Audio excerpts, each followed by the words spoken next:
Oi pessoal, vamos lá para a terceira parte do nosso vídeo aqui.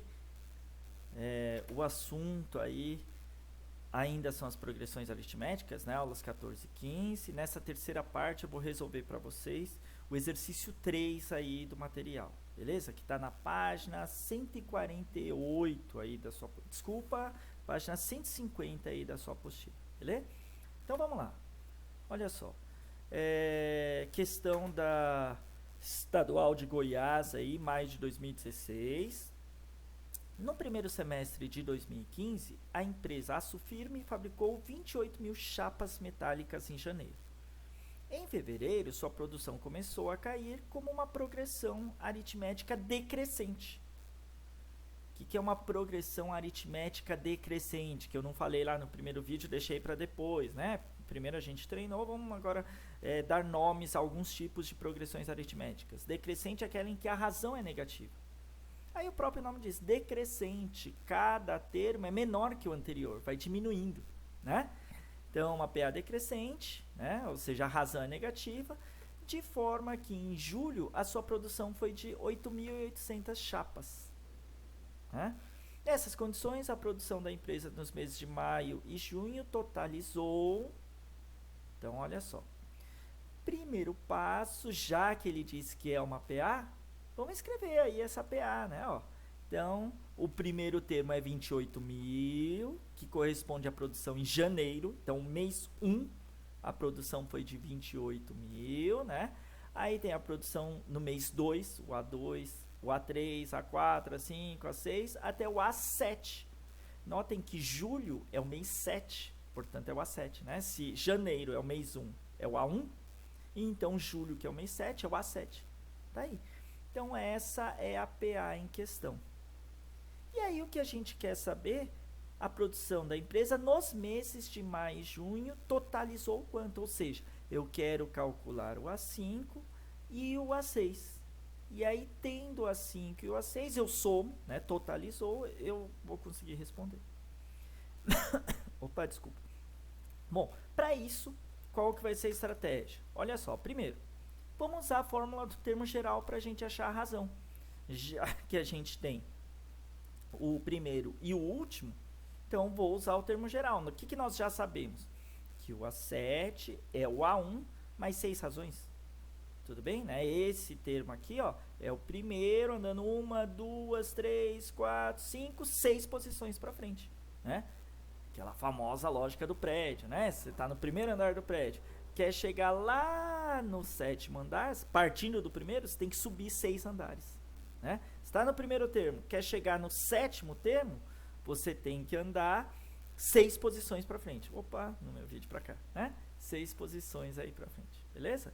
Então, essa é a ideia aí, né? Então, A7 é O1 mais 6 razões. E aí, substituindo os valores, a gente conclui que o A7, que é 8.800, é o A1, que é 28 mil, olha só, 28 mil mais 6 razões.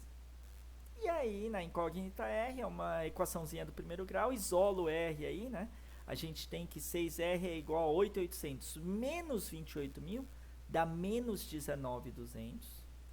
Conclusão, então, o R acaba dando, né? Divide por 6 aí, ó, menos 3.200. E como era de se esperar, ele já tinha dito no próprio enunciado ali, né? Que é uma PA decrescente, ó. Então, a razão, ó, tinha que dar negativa. Inclusive, se desse positiva essa razão aí, então você podia desconfiar. Opa, acho que eu errei em alguma conta. Né? Tá vendo? Se você sabe direitinho os conceitos, compreende direitinho o enunciado, não vai passando a leitura batida assim de qualquer jeito, né?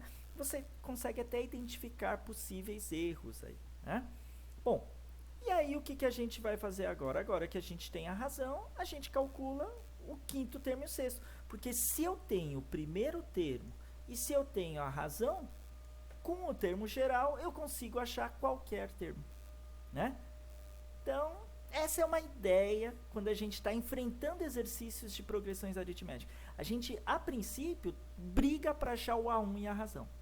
Porque se eu tiver o A1, se eu tiver a razão, eu consigo achar tudo. Beleza? Então, essa é a nossa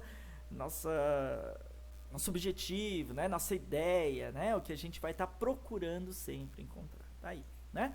Portanto, olha só, calculamos o A5 e o A6, então usando a fórmula do termo geral. Quem que é o A5?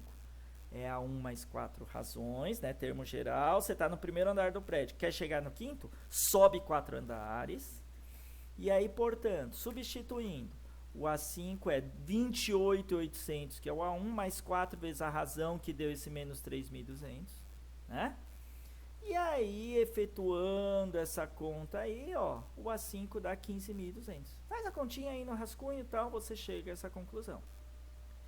Para calcularmos o A6, poderíamos usar de novo a fórmula do termo geral. Quem que é o A6? Só que ao invés de 5 A6, é o A1 mais 5 razões. Só que vamos pensar de outro jeito?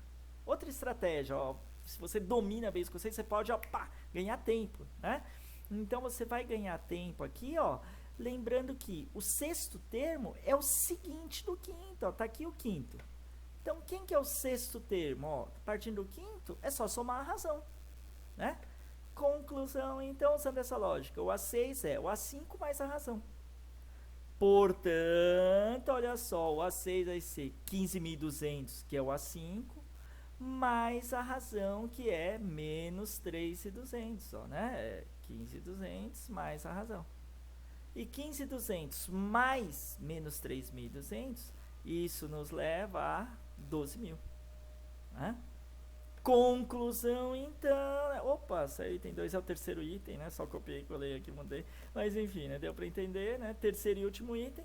O A5 mais o A6 é a soma desses dois valores, 15.200 mais 12.000, o que nos leva a 27.200. E 27.200 é o valor expresso na alternativa C. Bacaninha, né? Então, enfim, vocês viram como escrever a PA aqui ajuda, né? Ajuda. Precisava fazer isso? Não precisava, mas fica mais fácil aí de você enfrentar aí o problema. Beleza? Então, pensa aí no exercício 4 e depois volta aqui.